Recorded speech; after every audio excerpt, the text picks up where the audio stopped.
Assalamualaikum warahmatullahi wabarakatuh.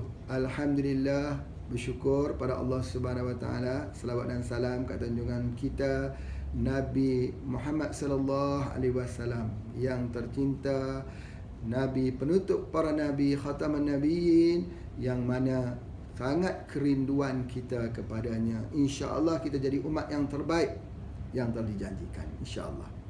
Baik, pada bicara saya pada hari ini adalah untuk radik Himalaya. Sebenarnya radik ini mengandungi 7 herba yang ditambah dengan garam Himalaya. Garam Himalaya ini warnanya kemerah-merahan. Dapat kita lihat di sini warnanya agak sedikit kemerah-merahan. Dan ianya ini adalah merupakan garam bukit, bukan garam laut. Istimewanya garam bukit ini kerana dia mengandungi mineral yang cukup untuk seluruh tubuh badan, iaitu 84 mineral. Ya, garam bukit ada pelbagai warna untuk pengetahuan bapa-bapa, dan ini saya dapat di kawasan bukit di tempat saya, iaitu di Gunung Jerai yang berwarna hitam. Ya, ini juga digunakan di dalam produk kita Deep Sea. Kalau bapa-bapa tahu untuk apa tujuan Deep Sea ini, adalah untuk mengeluarkan heavy metal daripada tubuh badan. Benar, garam itu adalah salah satu daripada herba yang boleh digunakan untuk mengeluarkan racun yang ada dalam tubuh badan.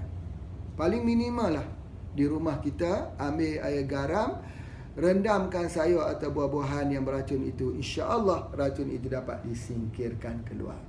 Tetapi kalau dalam tubuh badan, harus minum kopi radik Himalaya, insya-Allah.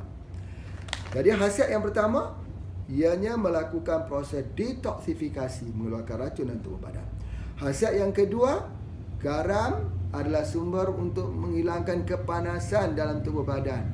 Diuretik, lagi apa yang kita sebutkan sebagai herba yang bertindak untuk menurunkan suhu orang yang demam panas dan sebagainya. Nah, mudah saja. Demam, minum saja radik Himalaya. Yang ketiga, iaitu untuk sinusitis. Ya, untuk masalah sinusitis, boleh saja kita minum radik Himalaya. InsyaAllah. Saya percaya produk ini sangat berguna, dinantikan oleh umat. Sampaikan, tolong sampaikan.